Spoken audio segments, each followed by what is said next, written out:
I spent the previous week playing the open beta for Fatal Fury City of the Wolves, so I wanted to give you my first impressions. I'll be covering the gameplay in terms of what I personally liked, and shed some light on who I think the game is targeted for. Hopefully, this should give you a good idea on whether or not you should try out the game. Alright, let's start with the most important thing. How good are the jiggle physics? I'm kidding. I played Rock most of the beta, so I can tell you how flappy his jacket is. It's not as good as Kim's pants in King of Fighters 13, but it's serviceable. Jokes aside, the gameplay feels pretty darn good. Movement is incredibly snappy due to speed and variety of options. For example, Rock has a run, and he can stop in the early parts of it. Being able to make micro adjustment with fast movement feels really good. On top of that, you get 3 types of jumps: normal jump, high jump, and dash jump.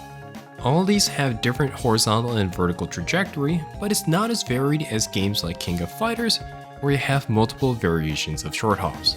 So if you don't like how King of Fighters is focused too much on grasshopper simulation, but want more movement and speed than Street Fighter, this is a great middle ground. Regarding player interactions, the game can get pretty complicated.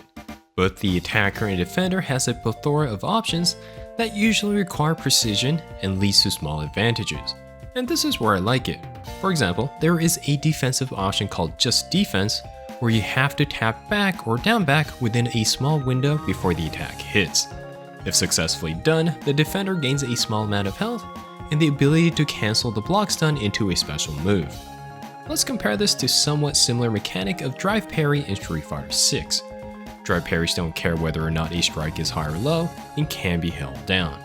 And if the timing is precise, a perfect parry can occur where the defender gets a huge confirmation window to do a full combo. I personally do not like the ease of use and the risk reward associated with this mechanic.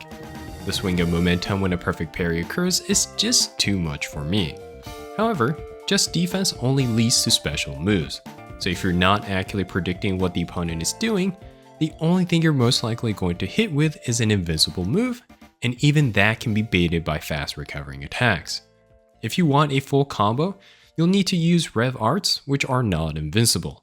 And since there are no huge frame advantages like you do with perfect parry, it requires to have a good understanding of opponent's strings and patterns. Not only that, the attacker has more options to counter this than simply throw. They can go for things like high-low mix-ups and varied timings on strikes. And this is what the game does well. You have access to a lot of strong system mechanics, but they require a certain level of precision in order to have a swing and momentum.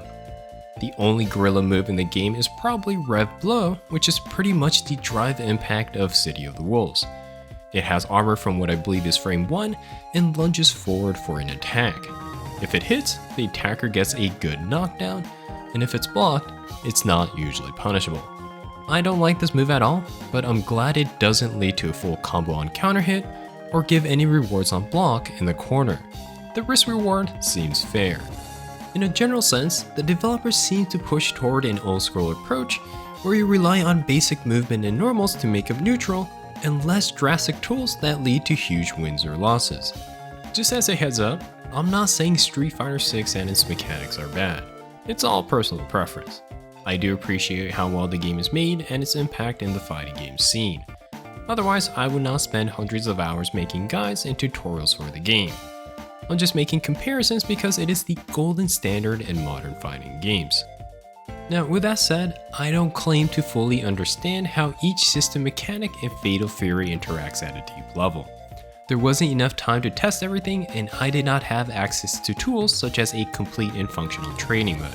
So take all of this as a surface level analysis. It could well be within possibility that in 6 months after launch, some ignorant and game-breaking meta can develop. Hopefully not though. Anyways, let's talk about the things outside of the game. Matchmaking. You probably heard this from everyone, but it does not seem to be very good. I streamed this game on a Sunday afternoon and I found 6 ranked matches and 0 casual matches in a span of 90 minutes.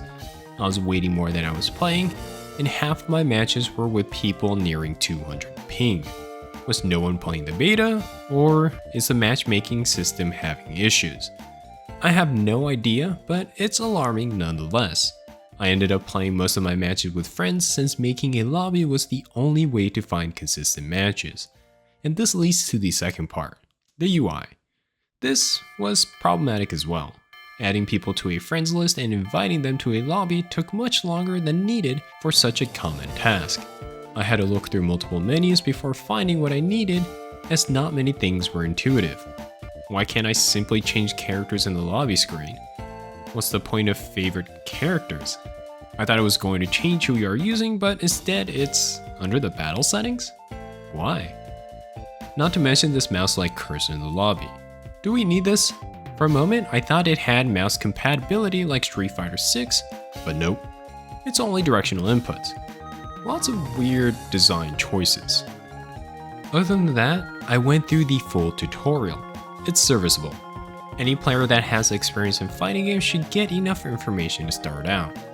What was concerning though is that it lacked critical aspects such as how to do various recoveries on knockdown.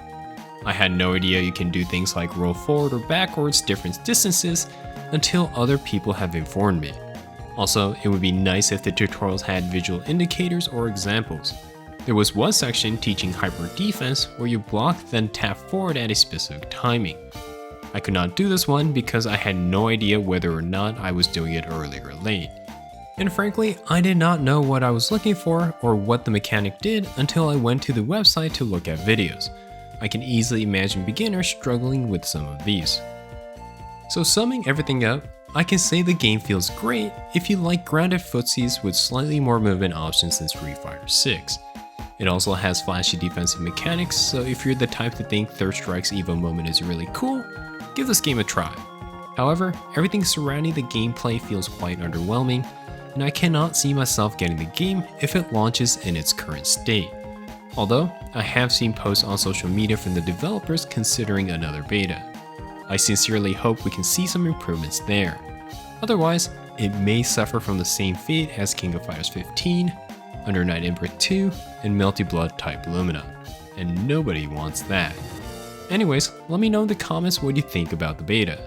Alright, until next time, have fun with fighting games.